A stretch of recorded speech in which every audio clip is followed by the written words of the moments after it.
Chers fans de football, bonjour. Courtisé par des clubs huppés comme Tottenham ou le Paris Saint-Germain, le jeune international ghanéen Ernest Nuamah devrait signer à l'OL en prêt avec option d'achat obligatoire de 23 millions d'euros. Un énorme coup selon certains observateurs pour l'écurie rhodanienne. Mais qu'en est-il vraiment? Que vaut cette belle promesse du football africain? Élément de réponse dans cette vidéo. Mais avant toute chose, n'oublie pas de t'abonner et de tacler la barre de pouce bleu dans le plus grand style de Chris, le policier. Tu peux aussi utiliser l'espace commentaire pour donner ton avis sur cette recrue lyonnaise.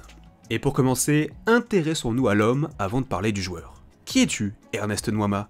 Eh bien, ce jeune homme, finalement il n'a que 19 ans, passera la barre symbolique des 20 ans au mois de novembre, et il est né, a grandi, et puis a été formé d'ailleurs au Ghana, au sein d'une académie qui raffole de jeunes superstars. C'est avec l'académie Right to Dream, comprenez le droit de rêver, que le jeune Ghanéen fait ses classes. Une académie qui exerce au Ghana bien sûr, et qui a sorti les pépites Souleymana, qu'on a connu à Rennes, mais surtout Kudus, dont le nom affole tous les recruteurs européens. Mais c'était aussi une académie internationale qui a vu passer dans les pays scandinaves quelques jolis noms, comme Mikkel Damsgaard. Véritable fabrique à talent, l'académie Right to Dream offre aux jeunes l'opportunité de se développer footballistiquement bien sûr, créant des joueurs plutôt fins ballon au pied, jouant souvent la tête levée, mais surtout offre une éducation et une vie après le football à ceux qui ne percent pas forcément. Et il est certain que Nuamah a bénéficié de ce système d'éducation. Arrivé il y a 1 an et demi en Europe, dans la petite ville danoise de Farum, il a rejoint un club ambitieux, le Football Club Nordjylland.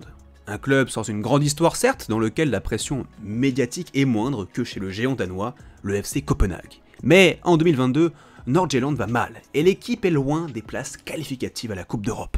Heureusement pour ce modeste club au nom imprononçable, Nuamah va se révéler la saison qui suit. Et alors, quelle saison! L'ailier d'1m78 capable d'évoluer sur tout le front de l'attaque avec une préférence pour le couloir droit rayonne, inscrivant à la bagatelle 12 buts et régalant ses partenaires à 4 reprises.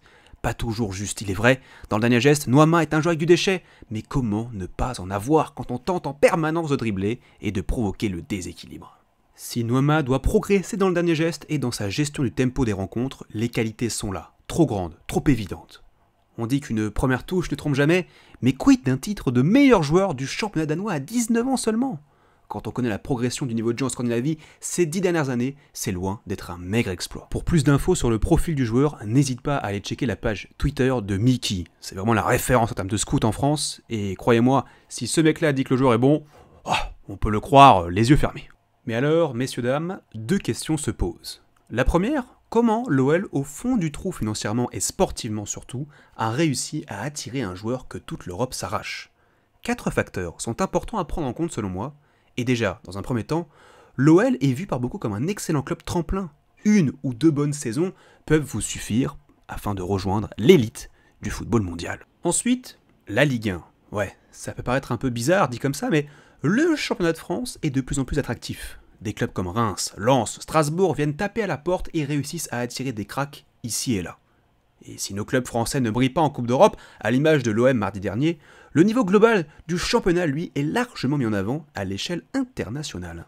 Mais dans cette histoire, on ne peut pas nier l'importance d'un facteur chance.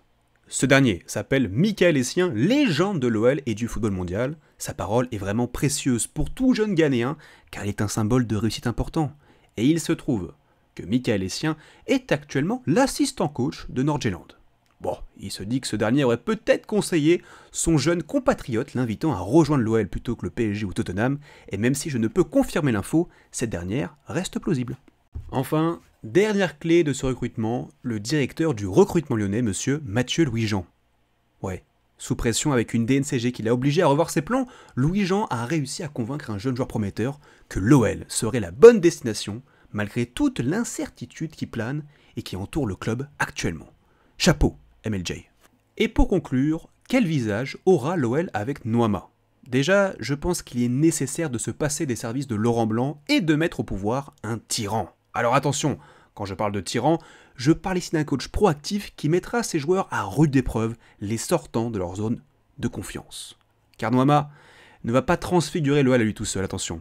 Mais s'il rejoint une équipe plus ambitieuse et qui retrouve de la confiance, il peut être l'arme fatale.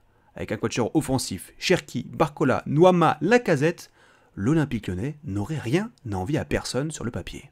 Et c'est ainsi que cette vidéo s'achève. L'OL prend une grosse prise de risque à 23 millions d'euros. Le besoin était là, et la qualité l'est aussi, donc on va souhaiter à ce joueur de réussir dans le 6-9. En attendant, n'oublie pas de t'abonner et de mettre un pouce bleu. A la prochaine, fan de foot.